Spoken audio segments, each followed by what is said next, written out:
या जनता पार्टी ने गुजर कम्युनिटी के साथ किए हैं, अभी तक हम देख रहे हैं कि ग्राउंड पे वो वादे किसी जगह पे इम्प्लीमेंट नहीं हुए। देखो, राइट एक्ट की आपने बात की, मगर डोके अभी भी गिराए जाते हैं गुजरों के। बीजेपी को पीएचडी से फिर डर क्यों है? बीजेपी को किसी से डर नहीं। वो लोग डरते हैं जिन्होंने आज तक चोरियां की, जिन्होंने जम्मू कश्मीर को लूटा है। 35,000 फ्लैट भी बन गए। देखो 35,000 ठीक है, मैंने ये एक चैनल में कहा था कि 35,000 नहीं, हम 70,000 फ्लैट देंगे जिस वक्त चीफ मिनिस्टर हमारा जम्मू कश्मीर का डोगरा होगा, बीजेपी का होगा और डिप्टी चीफ मिनिस्टर गुजर होगा। वो दिन दूर नहीं, 35 नहीं, हम 70,000 इंशाल्लाह फ्लैट देंगे। रूपनगर मामले में 2 महीने हो गए। कल 5 राज्यों में जो चुनाव के रिजल्ट आए और हर स्टेट में भारतीय जनता पार्टी के कारकुनों और सीनियर लीडरों ने जश्न मनाया, खुशी। आज बहुत बात करने के लिए मौजूद है चौधरी हारून साहब, जो कि एसटी मोर्चा के स्टेट प्रेसिडेंट है। पहले सर आपका वेलकम करना चाहेंगे। बहुत बड़ा शुक्रिया जनाब आपका भी यहाँ आने का। कल जो भारतीय जनता पार्टी ने 4 राज्यों में अपनी जीत दर्ज की, पहले क्या कहना चाहते हैं इसके हवाले से आप? देखो, मैं ये कहना चाहता हूँ कि ये एक सच्चाई की जीत है, ईमानदारी की जीत है। यूपी में, मणिपुर में, उत्तराखंड में और गुहा में जो लोगों ने वहाँ करके दिखाया कि वाकया ही प्रधानमंत्री मोदी साहब ने, जब स्टेट के जो चीफ मिनिस्टर थे उन्होंने जो काम किए थे अपने अपने स्टेटों के अंदर, वो एक काबिल तारीफ़ काम किए थे। तो उनकी वजह से ही वो एक अच्छा रिज़ल्ट आया। मैं ये कहूँगा कि हमेशा सच की जीत होती है, ईमानदारी की जीत होती है। तो इसी तरीके से जब हिंदुस्तान के अंदर 4 स्टेटों का अच्छा रिज़ल्ट आया, जिसमें पंजाब भी थी, तो चलो उसमें थोड़ी कमी रही, लेकिन जम्मू कश्मीर के अंदर भी आज हमने जश्न मनाया। आज हम यहाँ हमारी एसटी मोर्चा की पूरी टीम ने जम्मू कश्मीर के जितने भी हमारे हर डिस्ट्रिक्ट से लोग आए थे, जिसमें हमारे जम्मू कश्मीर के जनरल सेक्रेटरी विभूत गुप्ता जी और हमारे जम्मू कश्मीर के स्टेट वाइस प्रेसिडेंट अपने युद्धवीर सेठी साहब और उनके साथ बलदेव सिंह बलोहिया जी, पूरी यहाँ हमारा संगठन की टीम आई थी। तो मैं दिल की गहराइयों से उनका भी शुक्रिया अदा करना चाहता हूँ। और अपने जो एसटी समाज के लोग हैं, क्योंकि जो गरीब लोग हैं, गुजर बकरवाल, वो बीजेपी के साथ है, भारतीय जनता पार्टी के साथ हैं।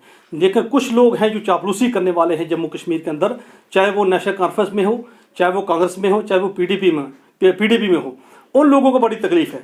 लेकिन हमारे लोग जो करते हैं करके दिखाते हैं। आप कहते हैं कि जितने भी गरीब तबके के लोग गुजर बकरवाल हैं वो भारतीय जनता पार्टी के साथ है, मगर दूसरी तरफ अब अगर हम देखें कि जितने भी वादे भारतीय जनता पार्टी ने गुजर कम्युनिटी के साथ किए हैं, अभी तक हम देख रहे हैं कि ग्राउंड पे वो वादे किसी जगह पे इम्प्लीमेंट नहीं हुए। देखो, जम्मू कश्मीर के अंदर नेशनल कॉन्फ्रेंस, कांग्रेस और पीडीपी की सरकार रही 270 साल।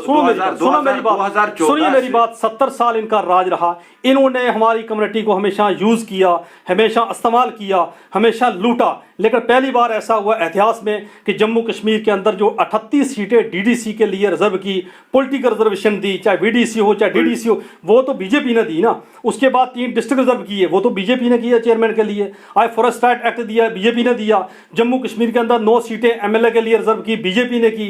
डिस्ट्रिक्ट रिक्रूटमेंट बंद करके रखी थी नेशनल कॉन्फ्रेंस, कांग्रेस, पीडीपी ने, वो आज भारतीय जनता पार्टी ने खोली। ये सब किसकी देन है? ये भारतीय जनता पार्टी की देन है। जम्मू कश्मीर के हमारे हिंदुस्तान के पीएम प्रधानमंत्री मोदी साहब की देन है। और जम्मू कश्मीर के हमारे जो रविंदर रैना साहब हैं, जो हमारी स्टेट के सदर हैं, ये उनकी देन है। उन्होंने हमेशा हमारे लिए लड़ाई लड़ी, सेंटर तक हमारी वकालत की। हम अशोक ओल साहब, रविंदर रैना साहब, पूरी पार्टी के शुक्रगुजार हैं कि आज जम्मू कश्मीर के अंदर भी गुजर बकरवाल कम्युनिटी को कोई याद कर रहा है। हारून साहब, आप कह रहे हैं कि फॉरेस्ट राइट मिला हमें, पॉलिटिकल रिजर्वेशन मिली हमें, 3 सीटें रिजर्व की गई डीडीसी में चेयरपर्सन के लिए हमारे। मगर अगर हम पुंछ, राजौरी, ऑलरेडी वहां से ट्राइबल कम्युनिटी के लोग ही जीत के आते थे, वहीं से रिजर्व की जाती है फिर से सीटें। दूसरी तरफ फॉरेस्ट राइट एक्ट की आपने बात की, मगर डोके अभी भी गिराए जाते हैं गुजरों के।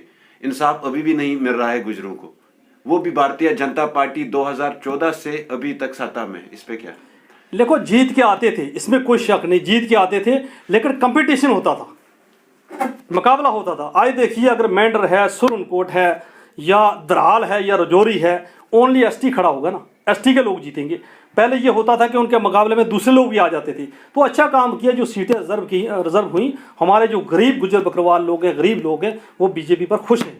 तो आपने कहा फॉरेस्ट का मसला कि आज भी कोठे गिराए जा रहे हैं, तो ये 70 साल की बीमारी है। 70 साल की जो बीमारी लगा के रखी थी नेशनल कॉन्फ्रेंस कांग्रेस और पीडीपी ने, इसको थोड़ा सा ख़त्म करने में थोड़ी सी दिक्कत आएगी, लेकिन सब कुछ इंशाल्लाह ठीक हो जाएगा। जैसा यूपी में कब तक जैसा यूपी में ठीक, सब ठीक कर देंगे आने वाले वक्त में। हम चाहते हैं कि आने वाले वक्त में, मैं तो ये चाहता हूँ कि जम्मू कश्मीर के अंदर अच्छे तरीके से चुनाव हो, इलेक्शन हो जम्मू कश्मीर के अंदर, अच्छे लोग जीत के आएँ और इंशाल्लाह भाजपा के लोग जीत के आएंगे। इस बार हमने 50+ की है, तो वो दिन दूर नहीं कि जम्मू कश्मीर के अंदर 50 से ज़्यादा हमारे एमएलए जीतेंगे और जम्मू कश्मीर में चीफ मिनिस्टर जो होगा वो बीजेपी का होगा, डोगरा होगा, और डिप्टी चीफ मिनिस्टर जो होगा वो गुज्जर होगा।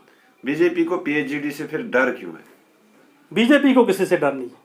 वो लोग डरते हैं जिन्होंने आज तक चोरियां की हैं, जिन्होंने जम्मू कश्मीर को लूटा है, जिन्होंने हिंदुस्तान को लूटा है, तो एक एक का हिसाब लिया जाएगा जम्मू कश्मीर के अंदर। वो दिन दूर नहीं कि जिसने जम्मू कश्मीर के अंदर इंशाअल्लाह बीजेपी का राज होगा, बीजेपी की सरकार होगी, बीजेपी का चीफ मिनिस्टर होगा, वो गरीबों का काम होगा।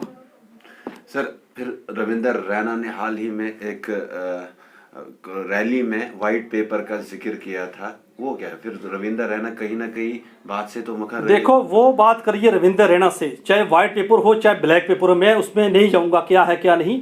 मैं अपने समाज के मतलब बात करना चाहता हूं कि बीजेपी पार्टी ने हमारे साथ बहुत अच्छा सलूक किया है।